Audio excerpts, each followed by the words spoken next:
A pleasant day to you, grade 8 learners. Are you ready for a fun and active lesson activities? I'm Teacher Jayhan, your physical education teacher. Journey with me as we learn that engaging physical activities helps achieve fitness. Get ready, and we're about to explore the world of physical education, particularly in fitness assessment and team sports. In this lesson, you should be able to perform the physical fitness assessment, distinguish and familiarize the nature and background of team sports, volleyball, and basketball, and perform the skills in team sports. Before we proceed, let's have first a simple stretching exercise for you to be awake and active. Follow after me.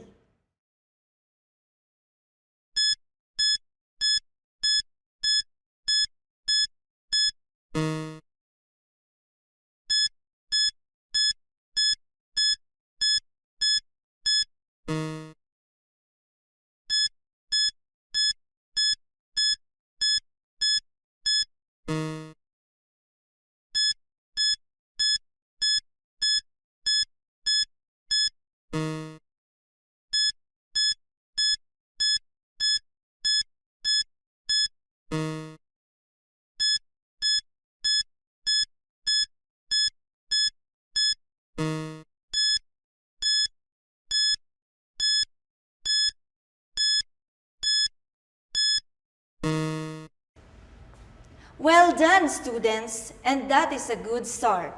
Let's proceed to our discussion. What is fitness? Fitness is defined as a capacity of an individual who has sufficient energy to do or carry out his daily task without fatigue, and has some energy reserve in case of emergencies. There are 5 components of related health fitness, which are cardiovascular fitness, muscular endurance, muscular strength, flexibility, and body composition. Let's further discuss each component. Cardiovascular fitness is the capacity of the heart and lungs to sustain oxygen to muscles for a prolonged period of time. Activities involved are walking, running, jumping rope, and others. Second, muscular endurance refers to the ability of the muscle to work over a prolonged period of time without fatigue. Activities include long-distance cycling, sustained walking, running, and sit-ups. Third, muscular strength refers to the maximum amount of force a muscle can exert against an opposing force. Activities include weightlifting and push-up.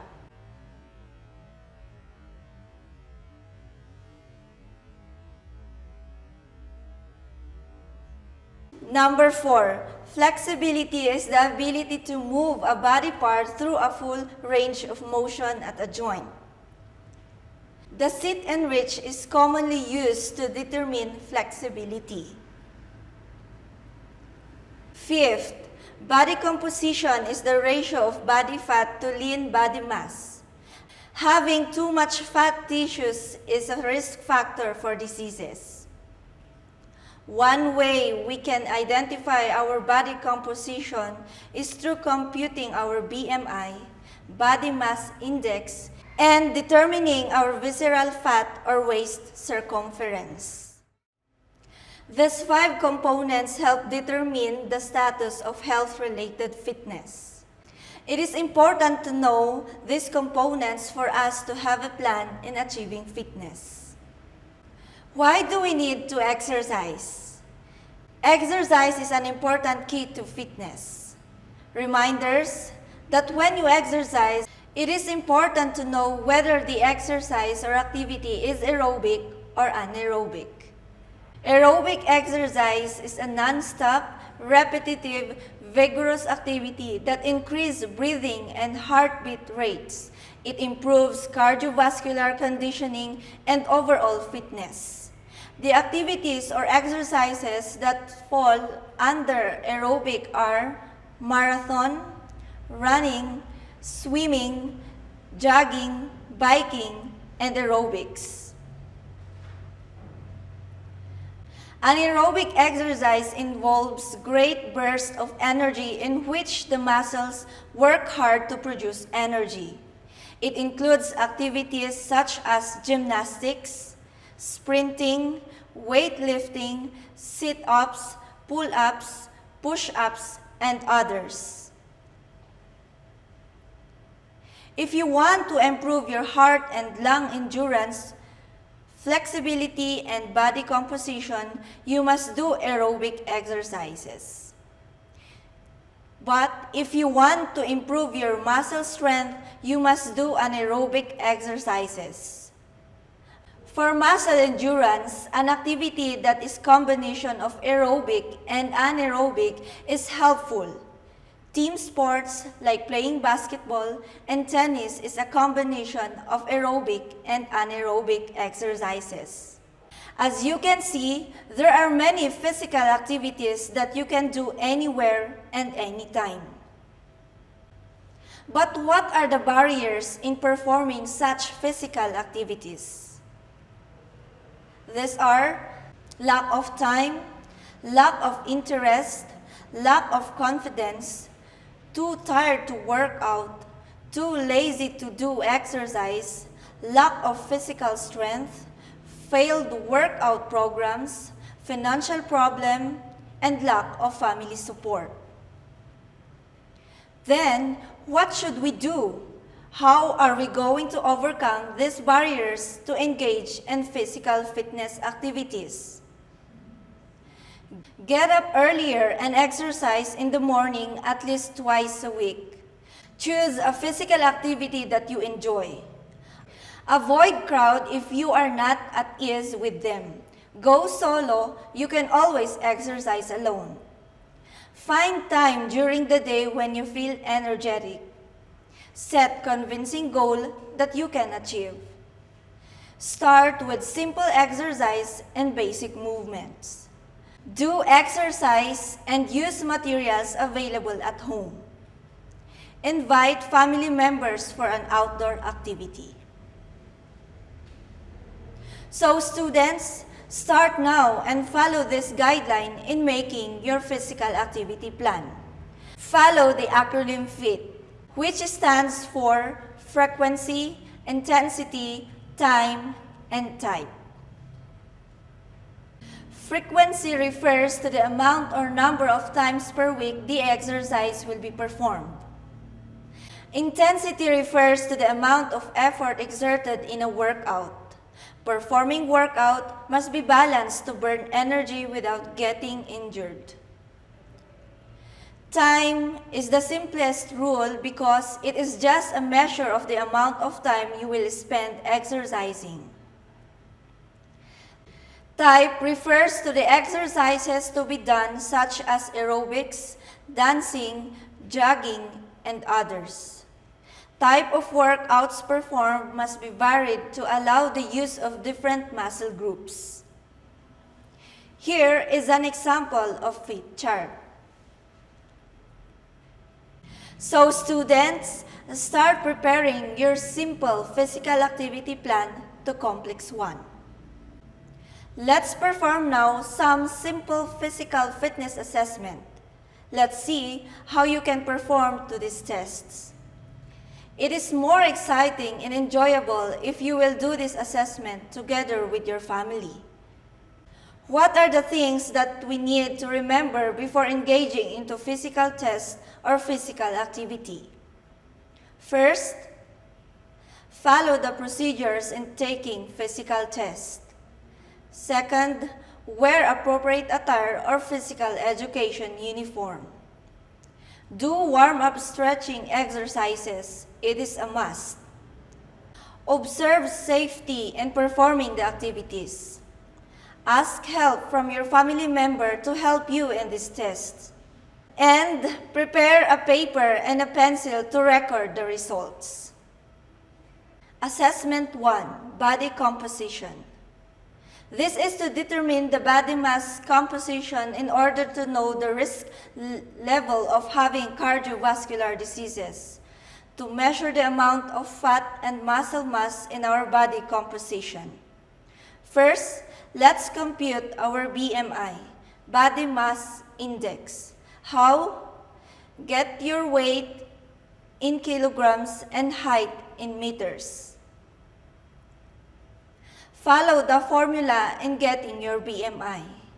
Here is an example on how are you going to compute your BMI. After computing, find the classification in which you belong. If your total in the computation is about 18.5 to 24.9, then your BMI is normal. Assessment 2. Waist circumference. This is a good way of determining the visceral fat. These are the procedure. First, using the tape measure, measure your waist circumference either in centimeter or inches. Using the table, identify your risk level. If you got this number, then your risk level is normal. Assessment 3. Jog in place. You need a stopwatch in this assessment. These are the procedure. First, set your stopwatch for 10 seconds, locate your pulse, and count your pulse for 10 seconds.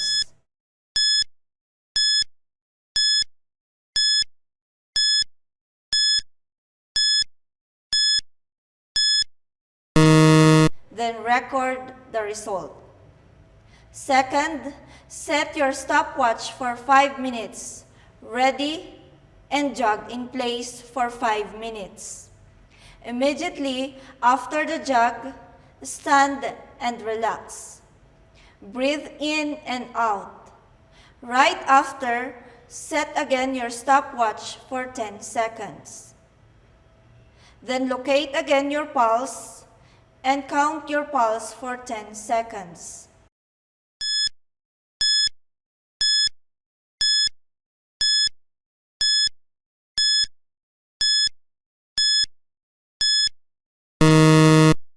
Note that there should be a gradual change of the number of pulse after you execute the test. Assessment 4, the 90-degree push-up. You need exercise mat or any clean mat. Procedures. First, lie down on the mat, face down in standard push-up position, palms on the mat under the shoulders, fingers pointing forward, legs should be straight, parallel and slightly apart, with toes supporting the feet. Perform as many repetitions as possible. Start counting as you lower your body on the ground, and stop counting once you stop doing the push-up. Assessment 5, curl-ups. You need exercise mat or any clean mat. Procedures. Lie down on the mat, face up. Fold your feet at least 45 degrees, tips of your fingers touching both ears, and maintain the position throughout the procedure. Ask assistance from your family members to hold your feet while doing the curl-ups. Perform as many repetitions as possible.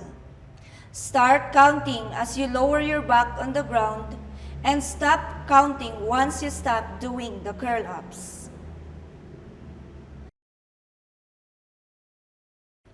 Assessment 6, sit and reach. Procedure, sit down on the ground, legs straight and toes pointing upwards. Try to reach your toes using both hands. Assessment 7, plank.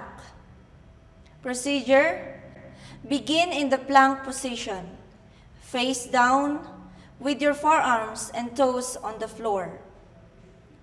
Your elbows are directly under your shoulders and your forearms are facing forward. Your head is relaxed and you should be looking at the floor.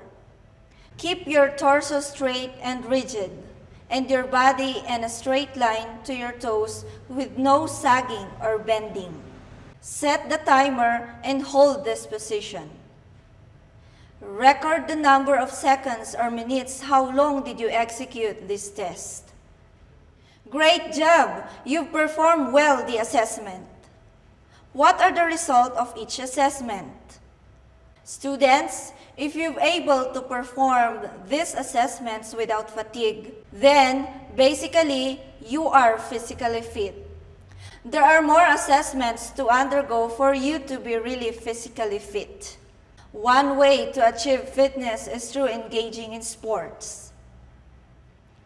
Team sports includes any sport where individuals are organized into opposing teams which compete to win. The team members act together towards a shared objective. Team members set goals, make decisions, communicate, manage conflict, and solve problems in a supportive, trusting atmosphere in order to accomplish their objectives.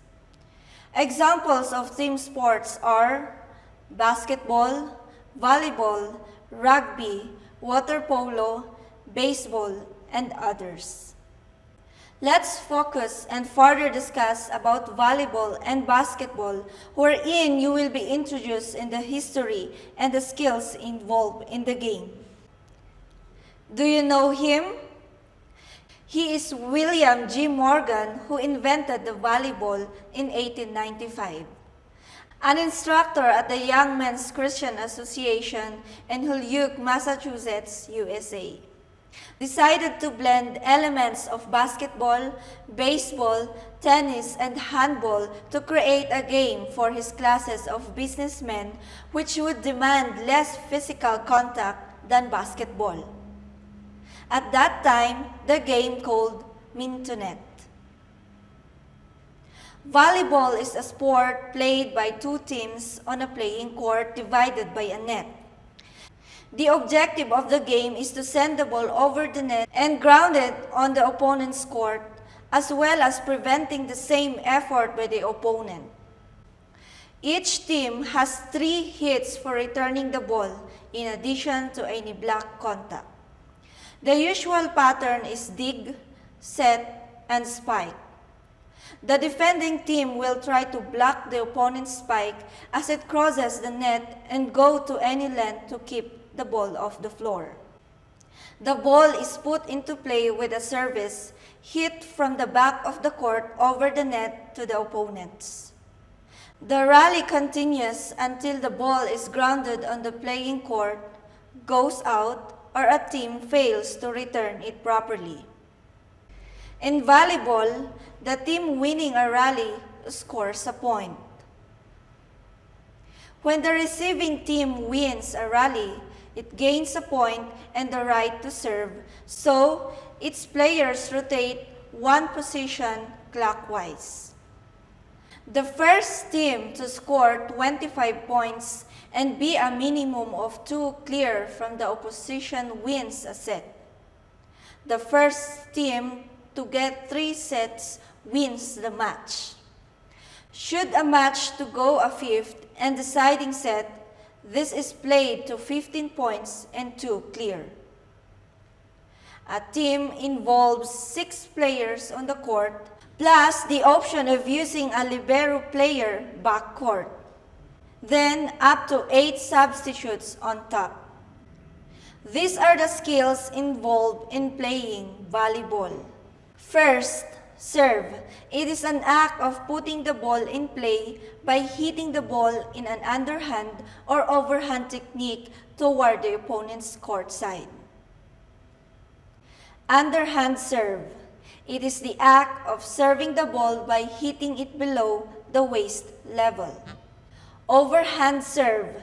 It is the act of serving the ball by tossing it overhead and striking it above the head level. Second, pass. It is an attempt to properly handle the opponent's service or attack. It is called reception. Third, dig. It is the ability of stopping the ball from touching the court's ground after an attack or strike.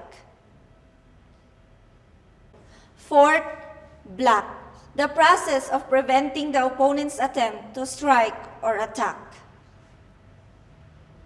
Fifth, set. The act of putting the ball into a position that the attacker can strike the ball hard towards the opponent's court.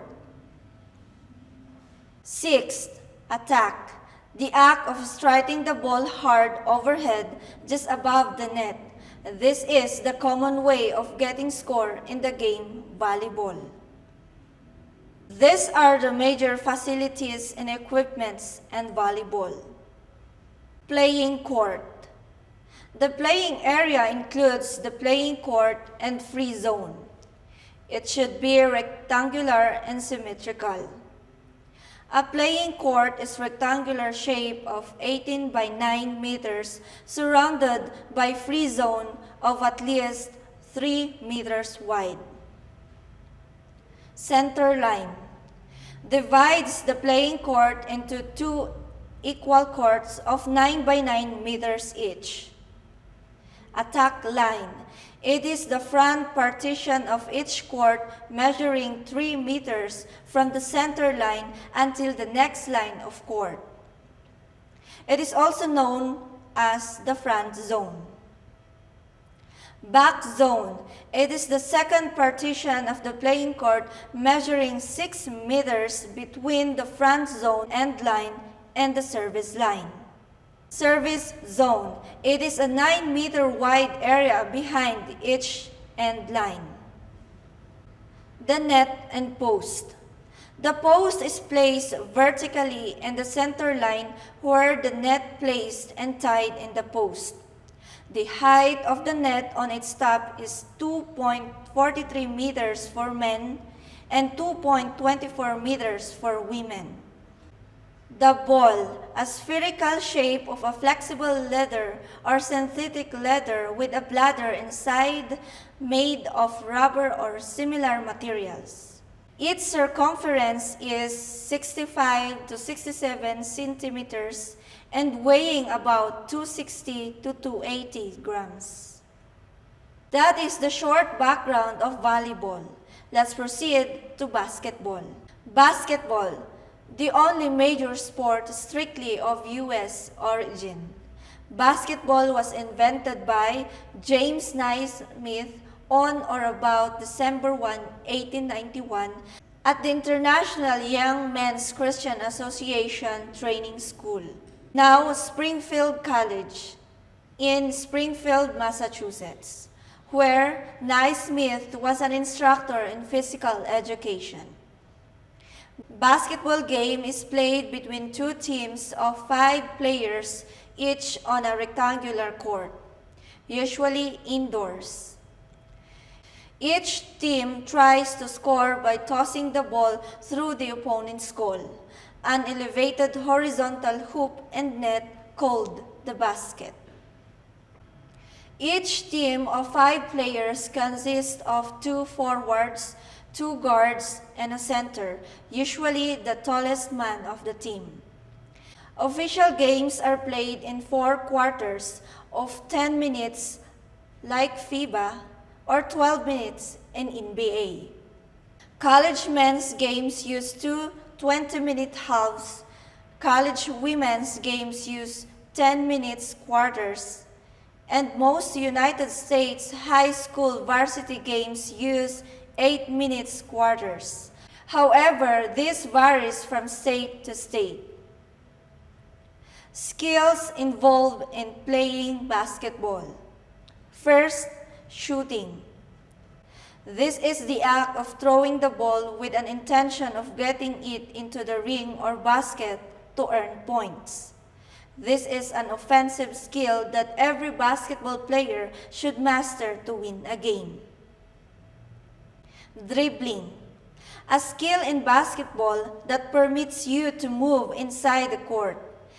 It is a legal method that allows you to progress to make score. This includes bouncing the ball off the floor with your hands as you move on the floor.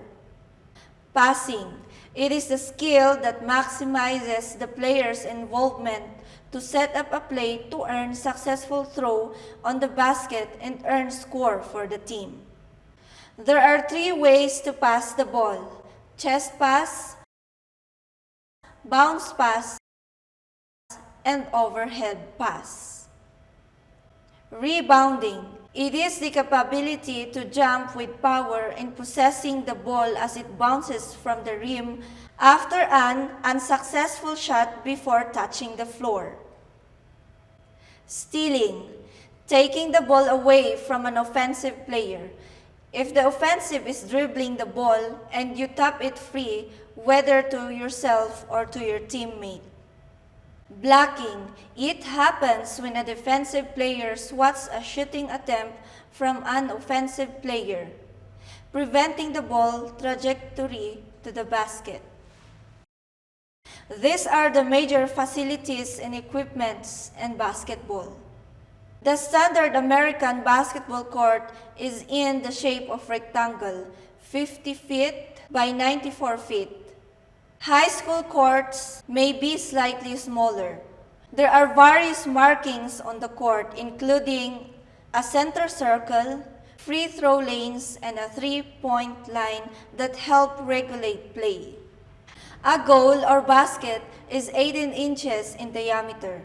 It is suspended from a backboard at each end of the court. The metal rim of the basket is 10 feet above the floor. In the professional game, the backboard is a rectangle measuring 6 feet wide and 3.5 feet high, made of a transparent material, usually glass. It may be 4 feet high in college. The international court varies somewhat in size and markings.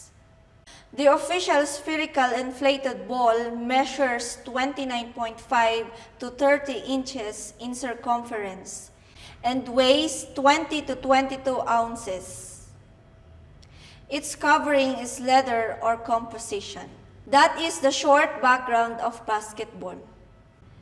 And as you step in grade 9, you will learn the technical part of these sports.